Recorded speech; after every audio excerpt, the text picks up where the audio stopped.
Good morning everyone. કાલે last લેક્ચરની અંદર આપણે કુલમના નિયમ વિશે શીખ્યા. હવે જે ઉદાહરણ છે એનું આપણે વાત કરીશું. તો ફર્સ્ટ એક્ઝામ્પલ છે કે એક ગોળાને સ્પર્શ્યા વિના તમે તેને કેવી રીતે ધન વિદ્યુતભારિત કરી શકશો. તો પહેલાં કોઈ એક ધાતુનો જે ગોળો છે એને આપણે ધ્યાનમાં લઈએ. તો ચલો આ એક ધાતુનો ગોળો છે એને આપણે શું કરવાનું છે? સ્પર્શ્યા વિના વિદ્યુત ભારનું પ્રેરણ કરવાનું છે. તો આને છે પેલા એક અવાહક સ્ટેન્ડ પર મૂકી દેશું. બીકોઝ બધા ધાતુ ઉપર જ્યારે વિદ્યુત ભારનું પ્રેરણ થાય તો અવાહક સ્ટેન્ડ ના હોય તો અર્થિંગ થાય એટલે બધા વિદ્યુત ભાર પાછા જમીનમાં ચડે છે. એટલે અહીંયા જે છે આ ધાતુનો ગોળો છે, અહીંયા અવાહક સ્ટેન્ડ છે. એટલે પેલું આપણું કે ભાઈ અવાહક સ્ટેન્ડ ઉપર એ ધાતુના ગોળાને મૂકો. હવે વિદ્યુતભારના પ્રેરણના આગળના જે એક્ઝામ્પલ લીધા છે એમાં એક એવું હતું કે જ્યારે પ્લાસ્ટિકના સળિયાને આપણે એક ડ્રો કરીએ તો ચલો આ પ્લાસ્ટિકનો સળિયો છે,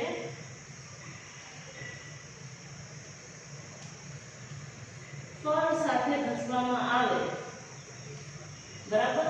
આ બંનેને જ્યારે ઘસવામાં આવે છે ત્યારે પ્લાસ્ટિકનો સળિયો છે એ ઋણ વિદ્યુત ભારિત થાય છે. એટલે આપણે છે આપણે ફરનું કામ નથી, આપણે શું કામ છે તો પ્લાસ્ટિકના સળિયાની જરૂરિયાત છે. એટલે અહીંયા જે છે આ ધાતુના ગોળા છે. હવે ધાતુનો ગોળો છે કે આની અંદર ઓલરેડી ઇલેક્ટ્રોન્સ છે જ, બરાબર. મુક્ત ઇલેક્ટ્રોન ધાતુની અંદર હોય છે અને ધન આયન જે છે એ હોય છે, બરાબર છે. એટલે અહીંયા જે છે આ પ્લાસ્ટિકનો સળિયો છે અને જ્યારે ત્યાંથી ઉપાડીને અહીંયા મૂકશું ત્યારે શું થશે તો આ સમજવાનું છે કે ઇલેક્ટ્રોન્સ આ ઋણ વિદ્યુત ભારિત પ્લાસ્ટિકનો સળિયો છે, ઋણ વિદ્યુત ભારિત પ્લાસ્ટિકનો સળિયો છે. તો આની અંદર જે પેલા મુક્ત ઇલેક્ટ્રોન્સ હતા કે જે અસ્તવ્યસ્ત ગમે ત્યાં હતા એને શું લાગશે તો કે ભાઈ ઇલેક્ટ્રોન્સ એટલે ઋણ સમાન વિદ્યુત ભારો વચ્ચે અપાકર્ષી બળ લાગે. અપાકર્ષી બળ લાગશે એટલે બધા ઇલેક્ટ્રોન ને ધક્કો લાગશે અને ક્યાંક અહીંયા એકઠા થઈ જશે, બરાબર છે. પ્લાસ્ટિકના સળિયાથી દૂર, કેમ કે સમાન વિદ્યુત ભારો વચ્ચે અપાકર્ષી બળ લાગે છે એટલે ધક્કો મારે છે એટલે એક સાઈડે એકઠા થઈ ગયા.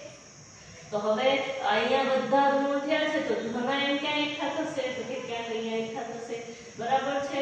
એટલે અહીંયા ક્યાંક કેમ કે ઇલેક્ટ્રોન્સ અને અહીંયા છે એ પોઝિટિવ ચાર્જ છે માટે માઈનસ અને પોઝિટિવ નેગેટિવ પોઝિટિવ વચ્ચે ભાઈ અટ્રેક્શન હોય છે માટે અહીંયા છે આ સાઈડ ધનાયન એકઠા થશે. આપણે છે આ ગોળાને કેવો વિદ્યુત ભારિત કરવાનો છે તો કે ભાઈ ધન વિદ્યુત ભારિત આ ગોળાને આપણે કરવાનો છે.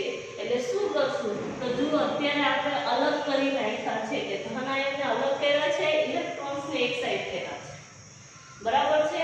હવે પછીનું જે સ્ટેપ છે એમાં કે ભાઈ આ જે ઋણ ઇલેક્ટ્રોન્સ બધા એક સાઈડ એકઠા થયા, ઇલેક્ટ્રોન્સ બધા જે એક સાઈડ એકઠા થયા છે એ બધાને ભાઈ અર્થિંગ કરી દઉં. અર્થિંગ કરશું એટલે આ ઇલેક્ટ્રોન્સ બધા શું થશે નીચે હજી સળિયો અહીંયા જ રાખ્યો છે એટલે ધનાયન બધા શું છે તો કે ભાઈ આકર્ષી બળને લીધે ત્યાં આવી રીતે એકઠા થયેલા છે, બરાબર. હવે અર્થિંગ કરી દીધું એટલે આ બધા ઇલેક્ટ્રોન્સ છે ક્યાં વયા ગયા તો કે ભાઈ જમીનમાં વયા ગયા. એટલે હવેની જે રચના થશે એક આવું થશે કે ભાઈ ધાતુનો જે ગોળો છે એને આપણે અવાહક સ્ટેન્ડ ઉપર રાખેલો છે, બરાબર. ઇલેક્ટ્રોન્સ બધા જમીનમાં જતા રહ્યા તો બાકી શું બચ્યું છે તો કે ધન આયન બાકી વધ્યા છે. અને અહીંયા આપણો જે પ્લાસ્ટિકનો સળિયો છે આકર્ષી બળ, બરાબર. એટલે અર્થિંગ કર્યું બધા નીચે જમીનમાં વયા ગયા. હવે આ પોઝિટિવ ચાર્જ એમાં બાકી છે.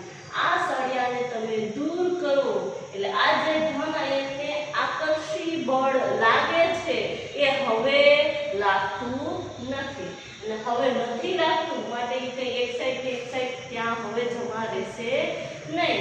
હવે શું થશે તો કે એને ભાઈ પોતાનું અપાકર્ષી બળ લાગે એટલે હવે બધા ક્યાંક અસ્તવ્યસ્ત આવી રીતે ક્યાંક ગતિ કરતા ક્યાંક અસ્તવ્યસ્ત હશે, બરાબર છે એટલે આ જે પોઝિટિવ બધા આયન છે એ ધરાવતો ધાતુનો ગોળો એ જ આપણે એને કરવાનું હતું કે ગોળાને સ્પર્શ્યા વિના આપણે એને ટચ કર્યું નથી આપણે શું કર્યું છે પ્રેરણ કર્યું છે કોની મદદથી કર્યું છે પ્લાસ્ટિકના સળિયાની મદદથી તો ભાઈ પ્લાસ્ટિકના સળિયાની મદદથી વિદ્યુત ભારનું પ્રેરણ કરી અને ગોળાને ધન વિદ્યુત ભારિત કર્યો છે બરાબર છે એટલે આ એક એક્ઝામ્પલ જે છે એને પાછું સમજવું હોય તો સમજી લઈએ કે આ એક્ઝામ્પલમાં કાંઈ છે નહીં સાવ ઈઝી જે આપણે થિયરી શીખ્યા છે એ પાછી આવે છે કે ભાઈ આ એક ધાતુનો ગોળો લેશું આપણે એ ધાતુના ગોળામાં રાઈટ નાવ કે જ્યારે તમે સળિયો નથી મૂકતા બાજુમાં બરાબર છે ત્યારે શું છે તો અંદર પોઝિટિવ ચાર્જ છે અંદર છે ઇલેક્ટ્રોન અસ્તવ્યસ્ત ગતિ કરે છે એ ઇલેક્ટ્રોન્સ જે ન્યુક્લિયસમાંથી છૂટા પડી અને બહાર ગયા હશે એ ધન આયનો ક્યાંક આડા હશે બરાબર છે એટલે પોઝિટિવ નેગેટિવ ક્યાંક બધા આડા છે તો ઇલેક્ટ્રોન મુક્ત અવસ્થામાં છે બરાબર છે તો હવે પહેલા છે આ જે ધાતુનો ગોળો હતો એ તટસ્થ હતો હવે શું કરશું તો કે જે ઋણ વિદ્યુત ભાર જ્યારે પ્લાસ્ટિકની રોડ તમે બાજુમાં લાવો છો ટચ નથી કરાવી પણ જ્યારે બાજુમાં લાવો છો તો આમાં જેટલા ફ્રી ઇલેક્ટ્રોન્સ હતા એ બધાને અપાકર્ષી બળ લાગે છે માટે એ છે ભાઈ આ પ્લાસ્ટિકના સળિયાથી દૂર ભેગા થાય છે અને જે ધન આયન છે બધા એ બધાને શું લાગે છે તો કે આકર્ષી બળ લાગે છે એટલે એની તરફ અટ્રેક્ટ થાય છે એટલે એ સાઈડ બધા જમતી પછી તો કે ભાઈ આ જે ઋણ વિદ્યુત ભાર છે આપણે ધન વિદ્યુત ભાર જોઈએ છે માટે આ જે ઋણ વિદ્યુત ભાર જે છે એને આપણે તાર સાથે જોડી અને શું કરી દીધું તારથી કરી દીધું એટલે બધા ઇલેક્ટ્રોન્સ છે ક્યાં ગયા તો ભાઈ જમીનમાં ગયા હવે જ્યારે આ ઇલેક્ટ્રોન્સ નથી ખાલી પ્લાસ્ટિકનો સળિયો અને ત્યાં પ્લાસ્ટિકના સળિયામાં ઋણ વિદ્યુત ભાર ગોળામાં ધન વિદ્યુત ભાર આ પ્લાસ્ટિકના સળિયાને દૂર કરો તો જે આકર્ષી બળ લાગતું હતું એ તો હવે છે નહીં માટે આ બધા જે ધન આયન છે એ હવે ગોળામાં ક્યાં આડાઅવળા પાછા હશે બરાબર છે આવી રીતે આપણે ગોળાને સ્પર્શ્યા વિના એને ધન વિદ્યુત ભારિત કરી શકીએ છીએ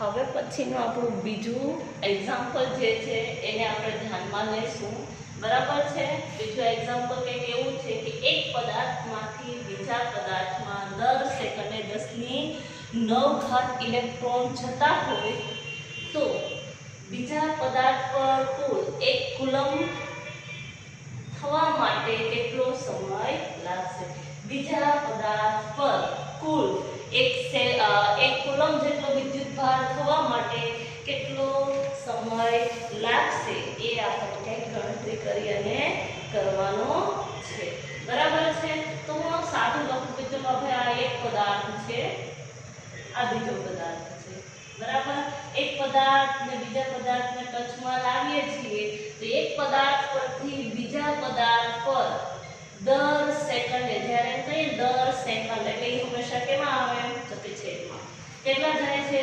10⁹ ઇલેક્ટ્રોન્સ એક પદાર્થ પરથી બીજા પદાર્થમાં જાય છે સાવ ઈઝી કે એક પદાર્થમાંથી બીજા પદાર્થમાં 10⁹ ઇલેક્ટ્રોન પર સેકન્ડે જાય છે બરાબર એટલે એક સેકન્ડમાં આટલો ભાઈ આટલા ઇલેક્ટ્રોન્સ ગયા તો કેટલો વિદ્યુત ભાર કેટલો ગયો હશે બરાબર તો અહીંયા વિદ્યુત ભાર q બરાબર 1 સેકન્ડમાં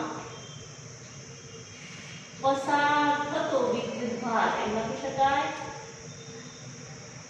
q બરાબર કેટલો વિદ્યુત ભાર જશે 10⁹ ઇલેક્ટ્રોન્સ જેટલો વિદ્યુત ભાર જાય છે આને કન્વર્ટ કરી આપણે કુલમમાં એટલે આવશે 1.6 × 10⁻⁹ કુલમ બરાબર છે આને પકડી અને આગળ વધીએ ખાલી ત્રિરાશી આપણે જે ગુણોત્તર અને ક્રમાંક કરીએ છીએ કે 1 સેકન્ડમાં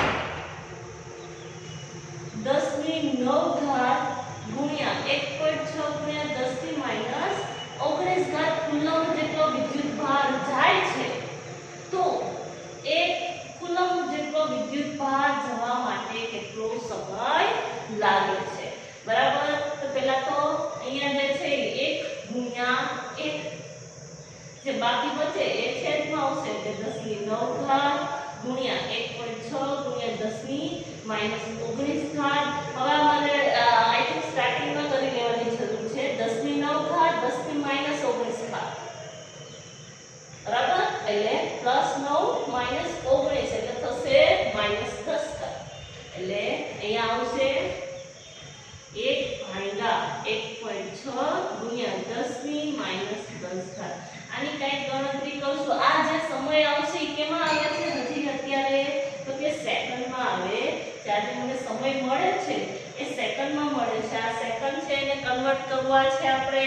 તો કે ભાઈ કલાકમાં કન્વર્ટ કરવા હોય તો 11th માં શીખી ગયા છે કે આને કેટલા વડે ભાગવા પડે? તો કે 3600 વડે ભાગવા પડે. એવી રીતે આપણે એને કન્વર્ટ કરી નાખીએ પછી આગળ વધીએ. બરાબર છે? આ સેકન્ડ છે એને આપણે મિનિટમાં કન્વર્ટ કરશું. અહીંયા લખું છું, બરાબર? t = 1/1.6 × 10⁻10 સેકન્ડમાં છે. એને આપણે મિનિટમાં કન્વર્ટ કરવા હશે તો પહેલા 60 વડે ભાગવા પડશે. બરાબર છે? તો મિનિટમાં કન્વર્ટ થાય. પાછા 60 વડે ભાગશું તો કેમાં કન્વર્ટ થશે? તો કે આરમાં કન્વર્ટ થશે. બરાબર છે? આને હજી આપણે કોનામાં? તો કે ભાઈ હજી તો કલાકમાં જ કન્વર્ટ કર્યા છે. અને દિવસમાં કન્વર્ટ કરવા છે તો 24 વડે ગુણી નાખો. અને જો વર્ષમાં કન્વર્ટ કરવા છે તો કેટલા દિવસ હોય છે? તો કે 365 ડેઝ હોય છે. એટલે આવી રીતે ભાગાકાર કરશું તો આ જે મને જવાબ મળશે એ કંઈક મળશે. બરાબર છે? વર્ષમાં. એટલે કે વર્ષ થાય છે 198 years near equal to 200 years. આપણે આના ઉપરથી કહી શકાય કે જો આટલું વિદ્યુત ભાર ભાઈ ખાલી આપણે 1 કુલમ જેટલો, એટલે 1 કુલમ છે કેટલો મોટો વિદ્યુત ભાર છે એ તમે કહી શકો. એક વખત ફરીથી જરાક આપણે લઈ લઈએ એટલે ખ્યાલ પડી જાય. એક પદાર્થમાંથી બીજા પદાર્થમાં દર સેકન્ડે 10 ની 9 ઘાત ઇલેક્ટ્રોન્સ જાય છે. તો આ બીજા પદાર્થ પર 1 કુલમ જેટલો વિદ્યુત ભાર જમા થવા માટે કેટલો સમય લાગશે એ આપણે જોઈએ છીએ. એટલે આ એક પદાર્થ છે, આ બીજો પદાર્થ છે. એમાંથી ભાઈ એકમાંથી બીજામાં 10 ની 9 ઘાત ઇલેક્ટ્રોન્સ છે દર સેકન્ડે જાય છે. એટલે 1 સેકન્ડમાં પસાર થતો વિદ્યુત ભાર એકમાંથી બીજામાં એ કેટલો આવશે? 10 ની 9 ઘાત ઇલેક્ટ્રોન્સ આવશે. ઇઝ ઇક્વલ ટુ આ ઇલેક્ટ્રોન્સ છે એને કુલમમાં કન્વર્ટ કરશું. 10 ની 9 ઘાત ગુણ્યા 1/6 ગુણ્યા 10 ની -19 ઘાત. એટલે આ e ને કન્વર્ટ કરી દીધા આપણે. અને જે કિંમત છે એ આપણે ડાયરેક્ટ અહીં આમ જ લખી કાઢીએ. 1/6 ગુણ્યા 10 ની -10 ઘાત કુલમ. એટલે બહુ નાનો વિદ્યુત ભાર છે.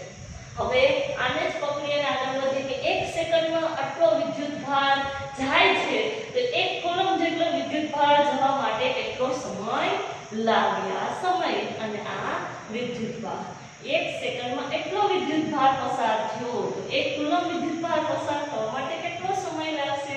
3 અહીંયા 1 ગુણ્યા 1 ભાગ્યા જે ભાર બચે છે એને છેદમાં જવા દો. જે મને મળશે સેકન્ડમાં મળે છે એને કન્વર્ટ કરવા છે મિનિટમાં 60 વડે ભાગો. એને કરવા છે કલાકમાં 60 વડે ભાગો. દિવસમાં 24 વડે. અને વર્ષમાં તો 365 વડે. આપણે 11th માં શીખી ગયા છે. કંઈક આન્સર આવે છે 198 years.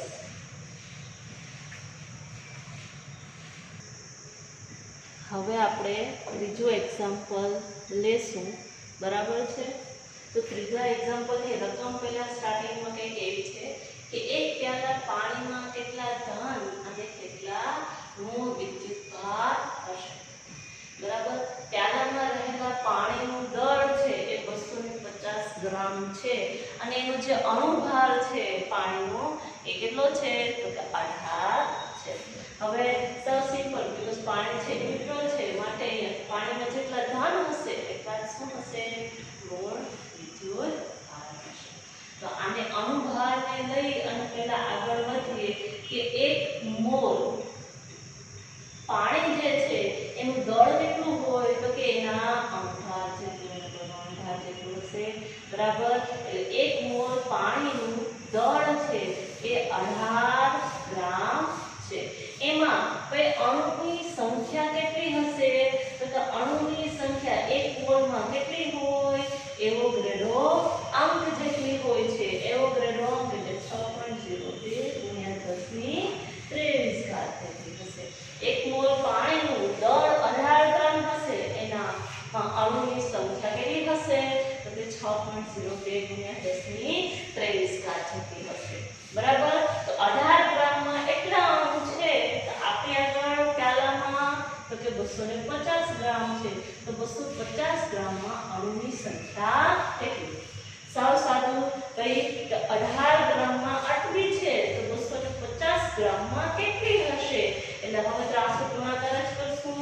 એટલે આવશે કે ભાઈ અણુની સંખ્યા બરાબર 250 ગુણ્યા 6.02 ગુણ્યા 10 ની 23 ઘાત. અને જે બાકી બચે છે એ આવશે છેદમાં. અને આનું કંઈક આપણે પરમાણુની સંખ્યા કંઈક આગળ એક મળે છે 83.600 ગુણ્યા 10 ની ઘાત થશે 23 ઘાત. એટલે આ જે જવાબ આવે છે એટલા આપણે અણુ કેટલામાં છે? અણુમાં કેટલા? તો કે 250 ગ્રામ પાણીમાં અણુની સંખ્યા છે એ છે 83.61 ગુણ્યા 10 ની 23 ઘાત જેટલી. હવે આપણે ભાઈ પાણીના એક અણુની ચર્ચા કરશું. પહેલા કે પાણીના એક અણુમાં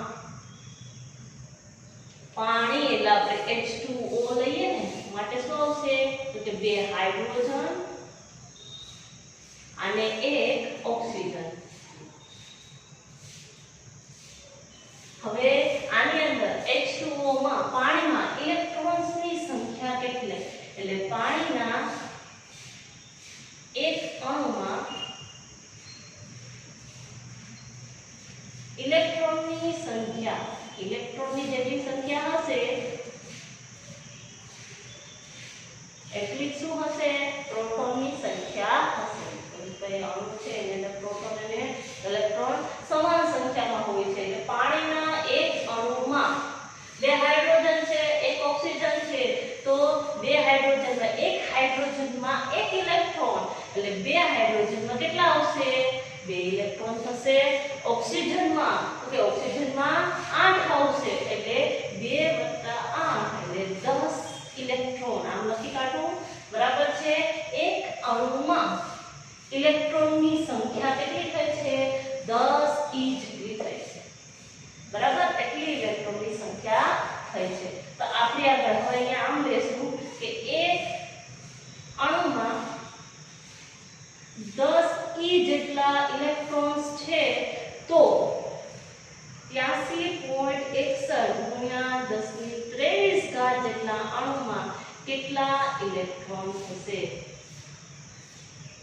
બરાબર. વિદ્યુત ભાર પર લખી કાઢો તો એ ચાલે. આ બીજું કઈ છે કે કન્વર્ટ કરવું એ વેરી ઈઝી. બરાબર છે. એટલે એક અણુમાં 10 જેટલા ઇલેક્ટ્રોન્સ છે એટલો વિદ્યુત ભાર છે તો 83.61 ગુણ્યા 10 ની 23 ઘાત. આપણે આગળ 250 ગ્રામ પાણી છે એમાં 83.61 ગુણ્યા 10 ની 23 ઘાત અણુ છે. બરાબર છે. એટલે એક અણુમાં 10 જેટલા. તો આપણે આગળ આટલી સંખ્યામાં અણુ છે આટલા અણુ દીઠ કેટલા ઇલેક્ટ્રોન? ગુણાકાર જ કરવાનો રહેશે. બરાબર છે. 10 ગુણ્યા 83.61 ગુણ્યા 10 ની 23 ઘાત.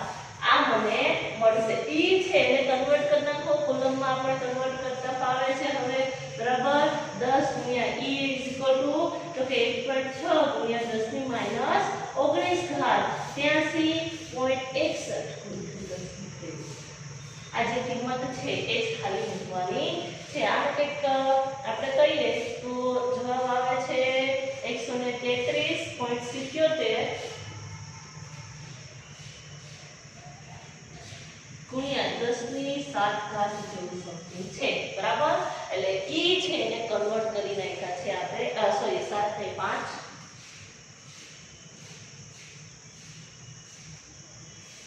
10 ની 5 ઘાત જેટલો કુલમ જેટલો વિદ્યુત ભાર મને ઇલેક્ટ્રોનનો આટલો વિદ્યુત ભાર મળે. તો હું સ્પેસિફિક લખી નાખું ને કે QE બરાબર આટલો છે એ ઇલેક્ટ્રોનનો છે. તો પ્રોટોનનો કેટલો હશે? તો આના જેટલો જ હશે, એમાં કઈ ફેર પડવાનો નથી. આને જે છે એ આપણે જ્યારે ત્રિપરિમાણ 1.34 × 10 2 પોઈન્ટ આગળ ખસે છે માટે આ ઇલેક્ટ્રોનનો આટલો વિદ્યુત ભાર છે તો પ્રોટોનનો પણ એટલો જ હશે. ઇલેક્ટ્રોનનો માઈનસ હશે તો પ્રોટોનનો કેવો હશે? તો કે પ્લસ હશે. બરાબર, પ્લસ માઈનસ નો જ ફેર પડવાનો છે, બાકી કિંમતો તો સરખી જ થવાની છે. એટલે એક વખત ખાલી એક્ઝામ્પલ આમાં જુઓ ને સારો સીધો આપણે 10મા ધોરણમાં ને એમાં ગુણોત્તર અને પ્રમાણ લેતા એનો યુઝ કરી અને આ દાખલો ગણેલો છે. કે આપણે હાવ સાદું લઈએ છે કે એક પેનની કિંમત 10 રૂપિયા, તો 5 પેનની કેટલી? 10 × 5. તો એ જ વસ્તુનો યુઝ આમાં કરેલો છે. એટલે ફરીથી ખાલી એક વખત આપણે સ્પીડમાં આ ઉદાહરણ સમજી લઈએ કે પ્યાલામાં પાણીનું દળ 250 ગ્રામ છે, એનો અણુભાર 18 છે, એમાં કેટલા ઇલેક્ટ્રોન્સ છે, એમાં કેટલા પ્રોટોન્સ છે એ આપણે શોધવાના છે. બરાબર, તો સ્ટાર્ટિંગ એક મોલ થી કરશું આપણે કે એક મોલમાં 18 ગ્રામ દળ હોય. આ સિમ્પલ કેમ કે અણુભાર 18 છે એટલે એનું દળ કેટલું હોય? 18 ગ્રામ જેટલું. અણુની સંખ્યા તો કે મોલમાં એવોગેડ્રો અંક જેટલા અણુ હોય એ 6.02 × 10^23. 18 ગ્રામ ને એટલા અણુ તો 250 ગ્રામ ને કેટલા અણુ? બરાબર, ગુણાકાર કરી નાખશું 250 × 6.02 × 10^23. બાકી બચે ગુણોત્તર પ્રમાણ અનુસાર એ ક્યાં જાય? તો કે છેદમાં છે. બરાબર છે, એટલે મને 250 ગ્રામ પાણીમાં અણુની સંખ્યા મળી ગઈ છે 83.61 × 10^23 અણુ. જે પ્યાલો છે આપણો એની અંદર એટલા અણુઓ છે. બરાબર, આ અણુનો વિદ્યુત ભાર કેટલો છે એ શોધવાનો છે. તો પાણીના એક અણુમાં કેટલા હોય છે? પાણીમાં આપણે આવું કરીએ ને H2O, તો 2 હાઇડ્રોજન અને 1 ઓક્સિજન છે.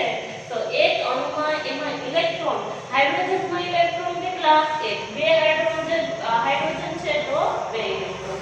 ઓક્સિજનમાં કેટલા ઇલેક્ટ્રોન? તો કે 8. એટલા જ પ્રોટોન હોય છે. એટલે આપણે કેટલા ઇલેક્ટ્રોનની સંખ્યા લઈ લે, પ્રોટોન એટલા જ હશે. બરાબર છે, એટલે 10 E જેટલા મને ઇલેક્ટ્રોન્સ છે એની સંખ્યા મળી છે. આને મારે વિદ્યુત ભારમાં ડાયરેક્ટ કન્વર્ટ કરવા હોય તો E બરાબર 1.6 × 10⁻19. એટલે એક અણુમાં 10 E જેટલા, પાણીના એક અણુમાં 10 E જેટલા ઇલેક્ટ્રોન, 10 ઇલેક્ટ્રોન્સ છે. તો આપણા પ્યાલાની અંદર 83.61 જેટલા આખું જે છે એટલા અણુ દીઠ કેટલા ઇલેક્ટ્રોન્સ.